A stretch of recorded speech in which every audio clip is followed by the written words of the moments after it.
Alright, so just left the gym.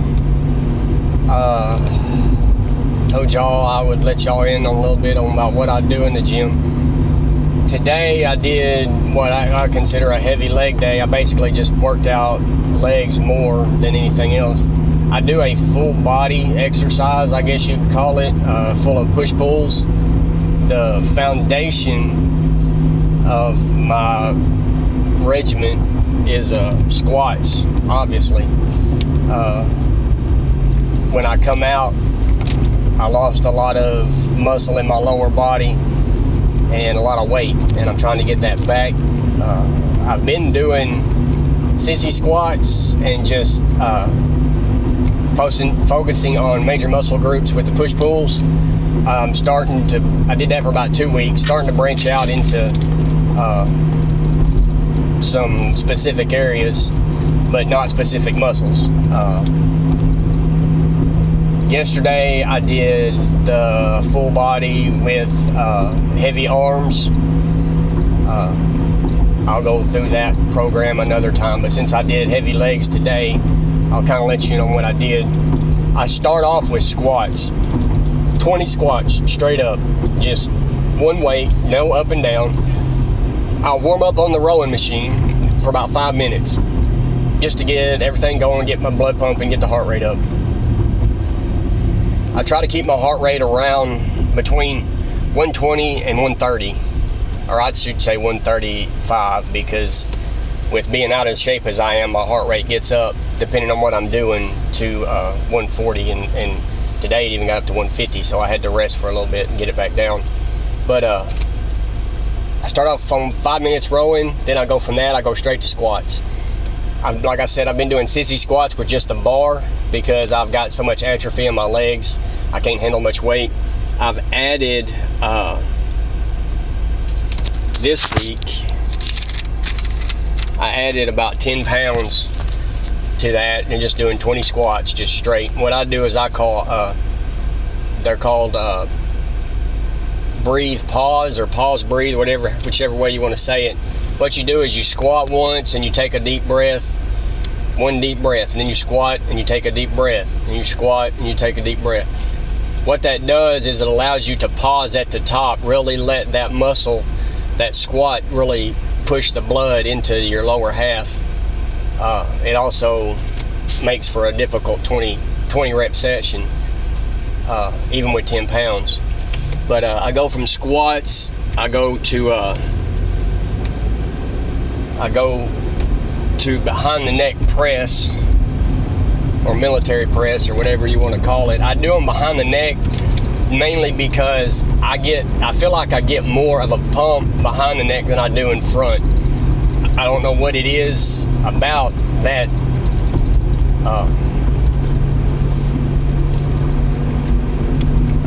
what's the word I'm looking for?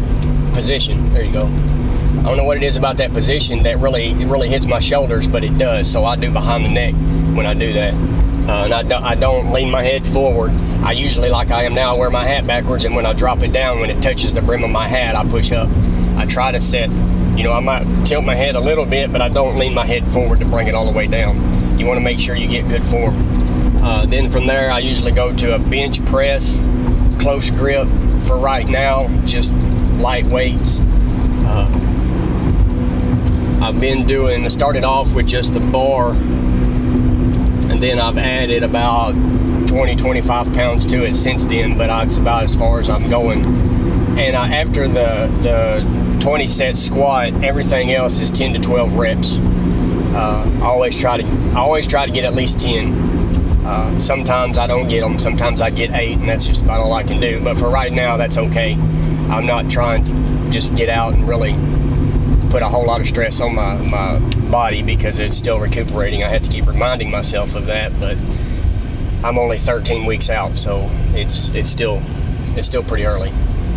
From there, I usually go to bent over rows. Now this one, guys, I'm not gonna lie, this one kills me because you have to sort of squat, bent over, and the weight of the bar. My legs are so weak right now that I shake uncontrollably when I do this.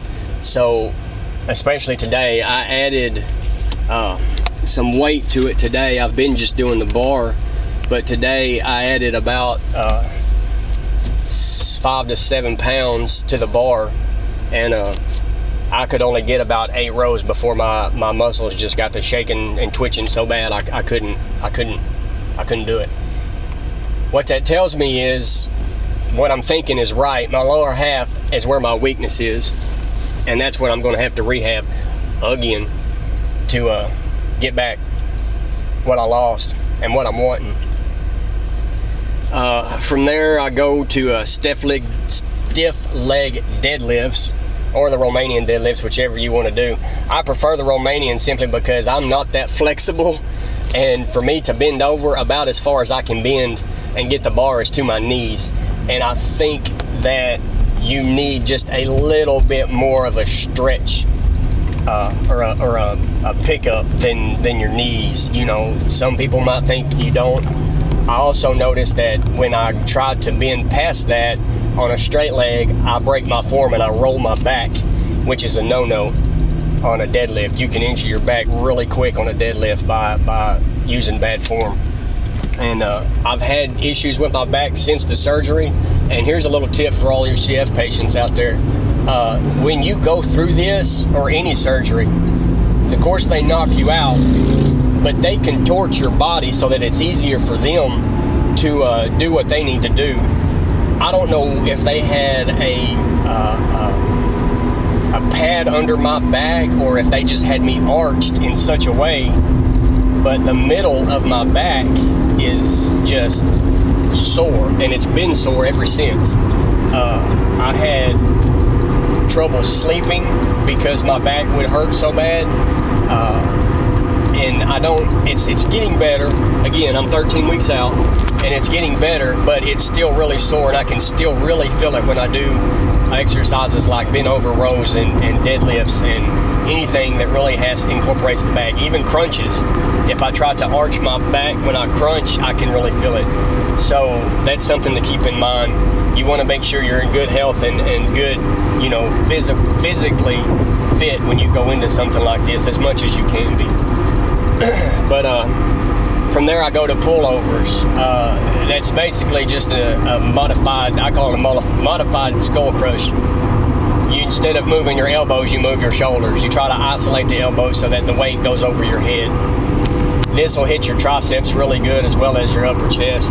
It's not one of my favorite exercises, but it hits several muscles at once, and you want to make sure that you get some tricep exercise in as well when you're doing stuff like this, because your bench press is going to hit your biceps and your chest. So you want to make sure you get those triceps in as well. You don't want to overwork one muscle group and cause you to look weird. Then from there, I usually go to abs. Abs, I'm not too concerned about. Being a CF patient, I don't have a lot of fat on my stomach, so I've had an 8-pack my whole life, and it was pretty easy to maintain. So if you're a CF patient, that's one thing you got going for you. You really won't have to work on abs much to get them to show. Now, to strengthen your core, you definitely want to do some sort of ab workout. I don't like doing abs. It's not one of my favorite exercises, simply because it's just a pain to have to get in the floor and do something. But if you got like a 6-minute abs or a 7-minute abs or whatever they got out now that's a fad, you know, whatever, they work really well, and abs are abs. Anything you do with them is going to work them. I prefer bicycle crunches, basic crunch, and then just a leg lift for crunches. Do about 10 to 12, 2 sets per. But again, today I did a heavy legs. I did all of that first, and then from there I went to the calves. I hit my calves pretty good, got a really good burn in them, good pump. From there I went to the leg curls. I curled real good, and the thing about this is the shaking I was telling you about in my lower half. It didn't happen when I did calves that much. Very little shaking. But when I hit the leg curls, I got a little worse. Now what that tells me is that my hamstrings are tight and weak.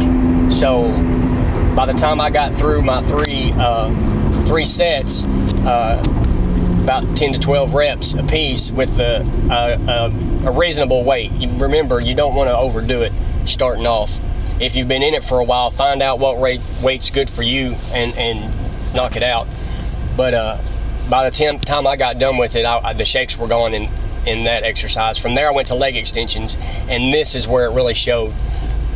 I started off with light weights, and my upper thighs were just shot. I mean, I think the most weight I put on them was 30 pounds, and I couldn't even pause at the top of the extension to get a good squeeze on the muscle because it was shaking so bad. So what that tells me is that my thighs are bad, out of shape.